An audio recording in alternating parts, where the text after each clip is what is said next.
le peuple de France, c'est quoi? Justement, en reprenant la définition de De Gaulle, il y a quand même un peuple, ce qui fait, il y a quand même... Oui, il est de race blanche et de confession chrétienne. Oui, il y a quand même un peuple charnel en France. Un peuple charnel mon cul, je veux dire 30% des Français sont d'origine italienne, portugaise, espagnole, polonaise. Oui, ils sont d'origine européenne, justement. Oui, ils sont d'origine européenne, et vous avez déjà vu physiquement un espagnol et un portugais ou un italien du Sud? Non, mais il y a quand même un point... Il faut arrêter sur le fantasme d'européen. L'Europe, c'est grand. Ce qui existe d'abord, c'est pas l'Europe au départ, c'est la Méditerranée, déjà en tant que civilisation. Et Maurras, c'était un latiniste. Il haïssait les Boches.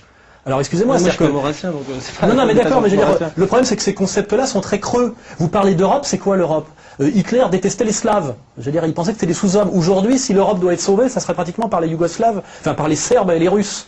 Donc je veux dire, ces concepts-là n'existent pas. C'est ça le problème, c'est que c'est aujourd'hui des mots creux que les gens agitent comme des gris-gris, on va dire presque comme des fétiches. Ils sont incapables d'en donner des définitions sérieuses. Bah si, il y a un point commun entre un Français et un Portugais. Ce point commun n'existe pas entre un Français et un Gabonais. Ouais, bah excusez, entre un Français et un Kabyle, il y a plus de points communs raciaux qu'entre un Français et un Portugais. Mais c'est pas une question que de ratio, c'est une question de